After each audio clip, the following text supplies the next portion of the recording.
बहुत सारे ऐसे बिजनेसेस है जिसका टर्नओवर बहुत अच्छा है, बढ़िया टर्नओवर है, बिजनेस प्रूफ में भी जीएसटी है या ट्रेड लाइसेंस है, लेकिन कुछ ऐसे डॉक्यूमेंट्स नहीं है जिसकी वजह से लोन नहीं ले पाते हैं। जैसे खुद के नाम की कोई प्रॉपर्टी नहीं है। देखा होगा कि जब मैन्युअली प्रोसेस करते हो ना, तब बहुत सारे डॉक्यूमेंट्स लेते हैं, जैसे इनकम टैक्स रिटर्न है, ओनरशिप मतलब खुद का घर या प्रॉपर्टी होना चाहिए।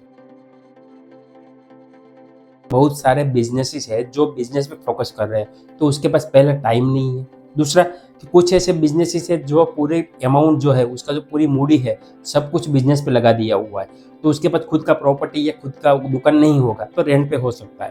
तो ये दो दिक्कत है ना, बहुत बड़ी दिक्कत है। तो कुछ ऐसे बिजनेस वालों को रिटर्न का भी दिक्कत आती है जो ज़्यादातर जीएसटी में भी टर्नओवर कर रहे हैं लेकिन इनकम टैक्स रिटर्न फाइल नहीं करते। तो या कुछ ऐसी कंडीशंस हो जाती है कि जहाँ पे इनकम टैक्स रिटर्न फाइल करना मिसिंग हो जाता है, तो ये परेशानी बहुत बड़ी आती है। तो आप इस वीडियो में बात करूंगा प्रोटियम के बारे में, जो आपको 30 लाख तक का लोन देता है मिनिमम डॉक्यूमेंट्स में, और वो भी डिजिटल प्रोसेस है। जिसमें डॉक्यूमेंट्स की बात करूँ तो अपना पैन कार्ड, आधार कार्ड, बिजनेस को 2 साल पुराना होना चाहिए। अगर 1 साल से ज़्यादा हो तो बहुत कम चांसेस होगा, लेकिन 2 साल से पुराना बिजनेस प्रूफ है, जीएसटी है, तो बहुत अच्छा अप्रूवल आ सकता है।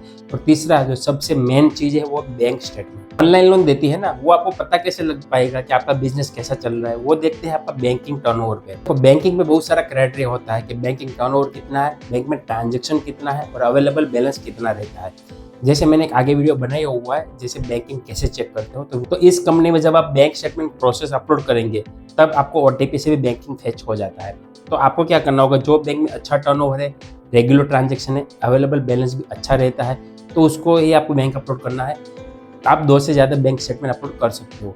जैसे बैंक स्टेटमेंट अपलोड करेंगे तो उसी बेस पे ही आपको विदिन 5 to 10 मिनट्स में आपको अप्रूवल दिया जाता है। अगर आपका अप्रूवल हो जाएगा तो वहाँ पे अमाउंट शो होगा और डिसबर्समेंट भी आप कर सकते हो। कुछ ऐसा बैंकिंग होता है जिसमें टर्नओवर होता है सिर्फ टर्नओवर, अवेलेबल बैलेंस या ट्रांजेक्शन नहीं होता है, तो ऐसे केसेस रिजेक्ट हो सकता है, चाहे आपका टर्नओवर 50 लाख का या 60 लाख का क्यों ना हो। क्योंकि बैलेंस आया है तुरंत निकाल देते हो, अवेलेबल बैलेंस नहीं रहता है तो जो सॉफ्टवेयर होता है ना, जो आप बैंक स्टेटमेंट अपलोड करेंगे ना, तो पूरा एनालिसिस ऑनलाइन होता है, सॉफ्टवेयर होता है, तो पता लगा देते हैं कि आपका टर्नओवर कितना है, डेब्टर कितना है, क्रेडिटर कितना है, कितना पर मंथ ट्रांजेक्शन है, अवेलेबल बैलेंस कितना रहता है, कितना प्रॉफिट रहता है, सब कुछ पता लगा लेता है बैंक स्टेटमेंट से। तो एक गलती नहीं करना है, तो आपको ध्यान रखना है कि जो बैंक स्टेटमेंट अच्छा है, ट्रांजेक्शन अच्छा रहता है, अवेलेबल बैलेंस भी रहता है, साथ में ट्रांजेक्शन भी हो रहा है, ऐसा बैंक स्टेटमेंट अपलोड करना है। तो आपकी ऑफर दिखती है तो ऑफर एक्सेप्ट करने के बाद आपको एग्रीमेंट की प्रोसेस किया जाता है और कस्टमर केयर से भी सपोर्ट अच्छा मिलता है। तो ये था कंपनी के बारे में। आपको अप्लाई करना है तो लिंक डिस्क्रिप्शन में दिया हुआ है, जहाँ से आप अप्लाई कर सकते हो। उसके अलावा भी बहुत सारी कंपनियाँ है जो आपको लोन दे सकती है, जिसमें क्राइटेरिया भी हो सकता है कि इस कंपनी में कुछ एरिया पिन कोड में नहीं देता है, या कुछ ऐसा इंडस्ट्री में नहीं दे सकता है, या बैंकिंग अच्छा है फिर भी नहीं दिया है। इसके अलावा भी बहुत सारी ऐसी कंपनियां हैं जहाँ पे बिजनेस लोन अप्लाई कर सकते हो मिनिमम डॉक्यूमेंट पे। तो पूरा लिस्ट में डिस्क्रिप्शन में दे दूंगा जहाँ से आप अप्लाई कर सकते हो। ठीक है, तो आज मैं बात करूँ प्रोटियम के बारे में, तो मेरी कंप्यूटर स्क्रीन पे जा रहा हूँ जहाँ पे मैं आपको प्रैक्टिकल दिखा रहा हूँ। तो आपको अप्लाई करना है, लिंक डिस्क्रिप्शन में दिया हुआ है, यहाँ पे आपको मोबाइल नंबर एंटर करना है, उसके बाद सबमिट करना है, तो आपको 6 डिजिट का ओटीपी आएगा। तो ओटीपी आपको एंटर करना है, ओटीपी व्हाट्सएप पे भी आ सकता है। ठीक है, उसके बाद यहाँ पे फुल नेम लिखना है एज पर पैन कार्ड, यहाँ पे आपका पैन कार्ड नंबर लिखना है। ठीक है, नीचे है date of birth, male female जो है आपको सिलेक्ट करना है, जो बिजनेस प्रोप्राइटर कौन है वो सिलेक्ट करना है, और एरिया पिन कोड डालना है, और उसके बाद आपको नेक्स्ट करना है। दोस्तों लिंक डिस्क्रिप्शन में है, और ये वीडियो आपको अच्छा लगे तो आप चैनल को लाइक और सब्सक्राइब जरूर कर देना, क्योंकि आपको ऐसे इन्फॉर्मेशन मिलती रहेगी। तो डेट ऑफ बर्थ सिलेक्ट कर रहा हूँ, जैसे मेरी जुलाई 18 कोड, उसके बाद मैं नेक्स्ट कर रहा हूँ। तो जैसे ही नेक्स्ट करूँगा ना, तो उसके बाद वेरीफाई होगा, और अगर आपका जीएसटी सर्टिफिकेट है तो ऑटोमेटिक फेच भी कर लेते हैं कुछ केसेस में, तो आपको यहाँ पे वेट करना होगा थोड़ा। इसके बाद यहाँ पे ट्रेड नेम बिजनेस का नाम लिखना है, डेट ऑफ इनकॉर्पोरेशन, जब आपने बिजनेस स्टार्ट किया है, डॉक्यूमेंट्स जो तारीख का बना हुआ है वो आपको डालना है। उसके बाद आपको बिजनेस एड्रेस लिखना है, जो एज पर डॉक्यूमेंट है वो अपलोड डालना है, इसका डॉक्यूमेंट होना चाहिए। अगर डॉक्यूमेंट्स में बिजनेस प्रूफ नहीं है और आप दूसरा डाल रहे हो तो उसका प्रूफ देना पड़ेगा। उसके बाद टर्नओवर कितना है वो सिलेक्ट करना है, आपका मैन्युफैक्चरिंग सर्विस इंडस्ट्री कौन सी इंडस्ट्री, और आपका रिक्वायरमेंट कितनी है, बस इतनी सी चीज़ फिल करना है और आपको सबमिट करना है। जैसे ही सबमिट करेंगे ना, तो आपका थोड़ा डिटेल्स वेरीफाई होगा, जिसमें सिविल फेच होगा, एरिया पिन कोड, कुछ क्राइटेरिया फेच होगा। अगर वो होगा तो ही केस आगे बढ़ेगा बैंकिंग स्टेज पे, अदरवाइज वहाँ पे आपका रिजेक्ट कर दिया जाएगा। अगर ओके है तो आपको बैंक स्टेटमेंट पे आएगा। देखो यहाँ पे बैंक सिलेक्ट करना है, मैंने इंटरनेट बैंकिंग से किया हुआ है तो बैंक सिलेक्ट करके आईडी पासवर्ड डालना है। अदरवाइज आपको OTP से करना है तो OTP का जो बटन था ना अकाउंट एग्रीगेटर, वहाँ से OTP से भी आप बैंक फैच कर सकते हो। ऐसा ज़रूरी नहीं है कि आपको PDF ही अपलोड करना है या नेट बैंकिंग ही होना चाहिए, तो OTP भी कर सकते हो। यहाँ पे जैसे बैंक स्टेटमेंट फैच होगा ना तो थोड़ा टाइम लग सकता है, 5 से 10 मिनट। ये स्क्रीन बंद नहीं करना है, ओपन रखना है, क्योंकि डेटा फैच होगा उसके बाद ही आपको क्लोज करना है, ऑटोमेटिकली क्लोज हो जाएगा। तो जैसे फैच हो जाएगा तो यहाँ पे आपको अप्रूव दिखा जाएगा। देखो इसी केस में अप्रूव कितना है, वेट करते हैं। अगर आपका यहाँ पे केस आ जाता है कि कॉन्ग्रेचुलेसन, कुछ केसेस में यहाँ पे आएगा कि thank you for applying your cases और रिप्रेजेंटेटिव कॉल यू, मतलब कि आपका केस वेरिफिकेशन में गया तो टाइम लग सकता है, ठीक है। तो आपको वेट करना है और कंपनी वाला ही आपको कॉल करेगा, और ओके होगा तो आपको ईमेल या SMS आ जाएगा या व्हाट्सएप मैसेज आ जाता है। अगर नहीं है तो आपका केस आगे नहीं बढ़ेगा। जैसे ये मेरे केस में आपको 5,50,000 का अप्रूवल आया है। यहाँ पे मैं टेन्यू सिलेक्ट कर सकता हूँ, यहाँ पे कितना चार्जेस है, कितना कटेगा, सब कुछ लिखा हुआ, EMI डेट भी। जैसे मैं यहाँ पे सिलेक्ट करता हूँ ऑफर सिलेक्ट करने के बाद आपको आगे की प्रोसेस करना है, ठीक है। यहाँ पे कुछ एरर आ सकते तो वेट करना होगा। जैसे ऑफर एक्सेप्ट करता हूँ ना तो उसके बाद जो प्रोसेस है, जैसे डिजी लॉकर का KYC करना होगा, यहाँ पे आधार नंबर डालना है। आधार नंबर एंटर करने के बाद ठीक है, यहाँ पे डालना है कैप्चा।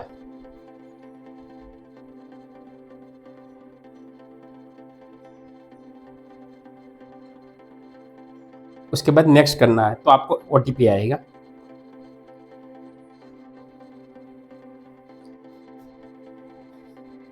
जो OTP एंटर करना है उसके बाद हमें कंटिन्यू पे सिलेक्ट करना है, ठीक है। यहाँ पे अगर ऑलरेडी आपने पिन बनाया हुआ है तो आपको 6 डिजिट का पिन डालना है, अदरवाइज आप फॉरगॉट सिक्योरिटी पिन पे क्लिक करके आप आगे का स्टेज कर सकते हो। जैसे मेरे याद है पिन क्या है, वो सेट किया है और कंटिन्यू कर रहा हूँ, तो वो यहाँ पे परमिशन आएगा, वो परमिशन आपको अलाउड करना है, जहाँ पे आधार कार्ड और पैन कार्ड का डिटेल्स फैच होगा। जैसे एक्सेप्ट हो जाएगा तो ऑटोमेटिक स्क्रीन बंद होकर वापस रीडायरेक्ट हो जाएगा अपना मेन पेज पे, जहाँ पे आपको थोड़ा वेट करना होगा। यहाँ पे एग्रीमेंट जनरेट हो रहा है आपका। आपको दूसरी ऐसी भी कंपनी है जहाँ पे बिजनेस लोन ले सकते हो, पर्सनल लोन भी ले सकते हो, सबका लिंक मैं डिस्क्रिप्शन में दे दूंगा। अगर ये वीडियो आपको अच्छा लगा है तो लाइक जरूर कर देना। ऐसी इन्फॉर्मेशन के लिए कोई दया कंपनी का आपको जानना है तो मुझे कमेंट कर देना, तो उस कंपनी के बारे में बता पाऊंगा आपको।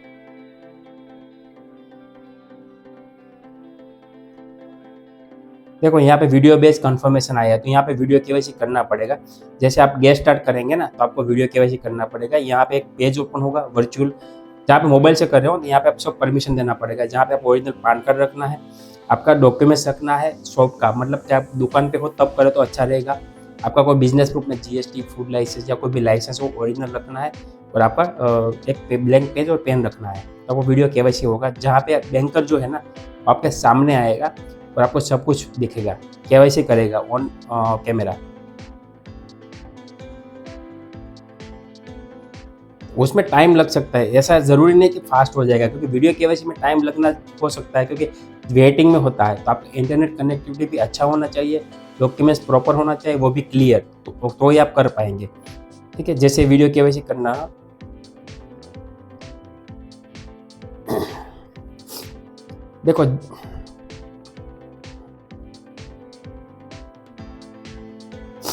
देखो जैसे वीडियो KYC खत्म हो जाएगा तो आपको 2 मिनट का वेट करना होगा। एक्सेप्ट हो जाएगा वीडियो KYC, अप्रूव होगा तो उसके बाद आपको मैसेज आ जाएगा कि congratulation your loan is approved. तो उसके बाद ही आपको आगे का एग्रीमेंट जनरेट होगा, जिसमें आपको डिसबर्समेंट अमाउंट कॉस्ट में लेना है। जिसमें आपने बैंक स्टेटमेंट अपलोड किया था ना, उसमें से आपको बैंक डिटेल डालना होगा। उसके बाद कंटिन्यू करना है, वहाँ पे आपको ECS मैनेट होगा। जैसे आपको डेबिट कार्ड या इंटरनेट बैंक से ECS मैनेट करना है, ठीक है। ECS मैनेट के लिए आप कंटिन्यू करेंगे। OTP का भी ऑप्शन आता है, लेकिन मैं बोल रहा हूँ कि ट्राई करें पहले इंटरनेट बैंक, उसके बाद नहीं है तो डेबिट कार्ड से, डेबिट कार्ड नहीं है तो ही आप आधार कार्ड से जाइए, क्योंकि आधार कार्ड में कुछ बैंकिंग में 24 घंटा ले लेते हैं। तो आप ट्राई करें कि डेबिट कार्ड से ही आप ECS मैनेट करें। उसके बाद आपको थोड़ी डिटेल्स भरना होगा, उद्यम डिटेल्स है, उद्यम कंपलसरी है, अगर उद्यम नहीं है तो निकाल सकते हो, उसका भी लिंक डिस्क्रिप्शन में दिया हुआ है या मेरे आई बटन में मिल जाएगा वीडियो, जहाँ से आप अप्लाई कर सकते हो। उद्यम सर्टिफिकेट सभी बिजनेस के लिए कंपलसरी रखा हुआ है गवर्नमेंट ने। उसके बाद क्रेडिट रिव्यू में जाएगा, बस क्रेडिट रिव्यू में जाने के बाद आपको थोड़ा वेट करना होगा। जैसे ही अप्रूवल आएगा उसके बाद आपको फाइनल कंफर्मेशन आएगा जो आपका लोन फाइनल है। उसके बाद एग्री करना है, एग्री करेंगे, OTP डालना है और एग्रीमेंट खत्म। बस इतना सा काम करना है आपको, आपका अमाउंट 1 दिन के अंदर आ जाता है अगर सब कुछ कंप्लीट हो गया है तो, वरना 2 दिन के अंदर हो जाता है। तो ये था बेसिक प्रोसेस प्रोटीम के बारे में। तो दोस्तों आपको कैसा लगा कमेंट करना, अगर कोई क्वेरी है तो आप मुझे कमेंट कर सकते हो। तो मिलते हैं नए वीडियो में नए टॉपिक के साथ, तब तक धन्यवाद। जय हिंद, जय भारत।